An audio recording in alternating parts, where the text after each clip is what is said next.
Hello बच्चों, let's see this question.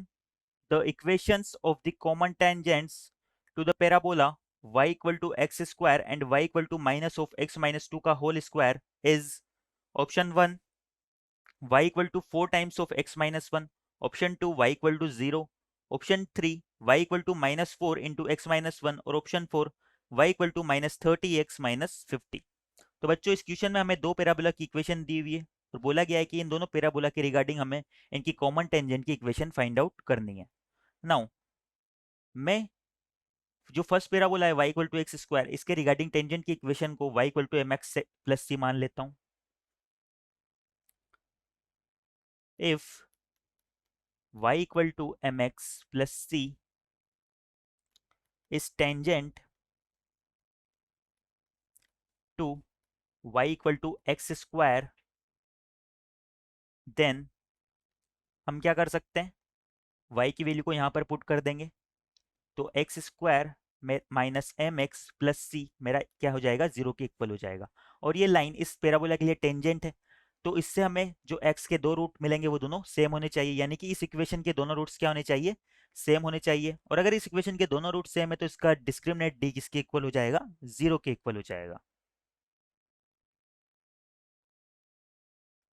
Then this line has equal roots. अगर इसके equal roots है तो इसका डिस्क्रिमिनेट डी किसके इक्वल हो जाएगा, जीरो के।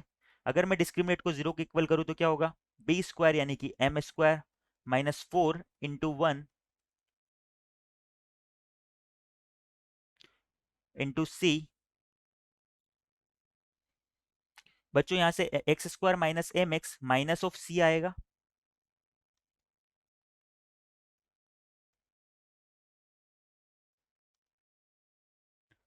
तो हमारा डिस्क्रिमिनेट हो जाएगा बी स्क्वायर यानी कि M square minus 4 into a into 1 into c यानी कि minus of c equal to हो जाएगा जीरो के।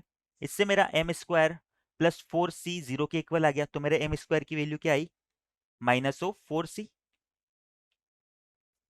इसे हम इक्वेशन 1 नाम दे देते हैं। अगर मेरे एम स्क्वायर की वैल्यू माइनस ऑफ 4 सी है तो मैं इसे इस लाइन की इक्वेशन में पुट कर देता हूं, तो मेरे टेंजेंट की इक्वेशन क्या आ जाएगी, सो द टेंजेंट इज, तो मेरे टेंजेंट की इक्वेशन हो जाएगी y equal to M X plus C की जगह हम रख देंगे minus of M square by 4। इसे हम इक्वेशन 2 नाम दे देते हैं। अब बच्चों हमें बोला जा रहा है क्वेश्चन में कि ये जो दोनों पैराबोलाज हैं ये आपस में कॉमन टेंजेंट रखते हैं। अगर ये दोनों पैराबोलास आपस में कॉमन टेंजेंट रखते हैं, जो इक्वेशन 2 जो टेंजेंट की इक्वेशन आई है वो इस parabola y equal to minus of x minus 2 whole square के भी क्या होगी, टेंजेंट होगी। Since equation 2 is also tangent to y equal to minus of x minus 2 का होल स्क्वायर, इस पैराबोला के लिए भी हमारी ये लाइन क्या हो जाएगी, टेंजेंट हो जाएगी। अगर ऐसा है तो हम y की जगह क्या पुट कर सकते हैं, m x minus m square by 4। तो हमारा क्या हो जाएगा, m x minus m square by 4 equal हो जाएगा माइनस ऑफ एक्स माइनस 2 का होल स्क्वायर के। बच्चों यहां से भी हमें x में क्वाड्रेटिक इक्वेशन मिलेगी, और ये लाइन इक्वेशन 2 जो है इस पैराबोला के लिए टेंजेंट है, तो इस क्वाड्रेटिक इक्वेशन के दोनों रूट्स क्या होंगे, इक्वल होंगे, यानी कि इसका डिस्क्रिमिनेट भी क्या हो जाएगा, जीरो के इक्वल हो जाएगा।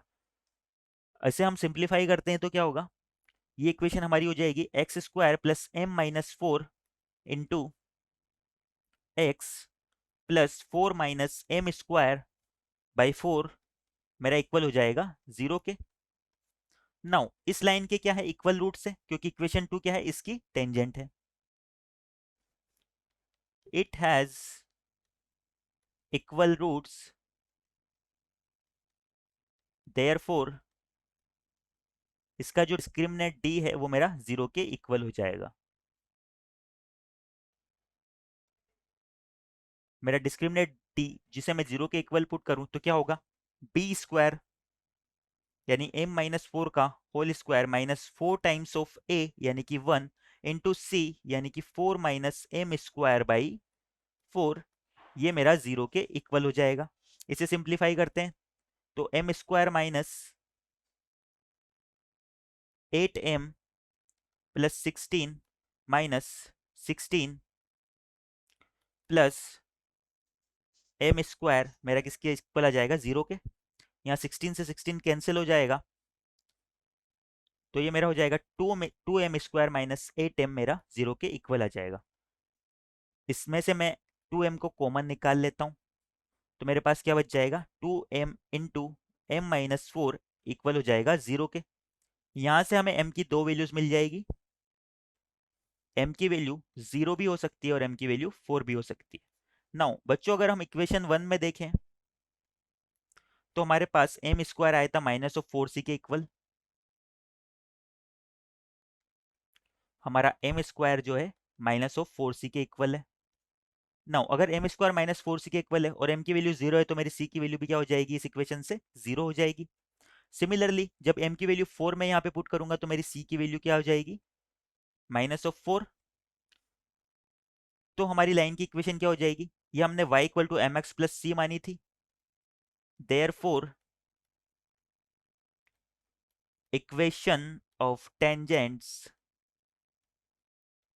आर, ये हमारी हो जाएगी y इक्वल टू, एक बार m की जगह 0 और c की जगह 0 पुट करूंगा यहाँ पे, तो y इक्वल टू 0। सिमिलरली जब m की जगह 4 और c की जगह माइनस 4 पुट करेंगे तो हमारी दूसरी इक्वेशन हमें मिल जाएगी, जो कि होगी 4x माइनस 4k। अब हमारे ऑप्शंस हम एक बार देख लेते हैं।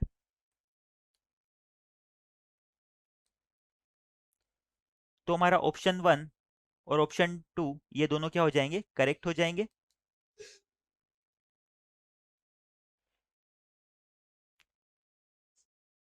Answer is options 1 and 2।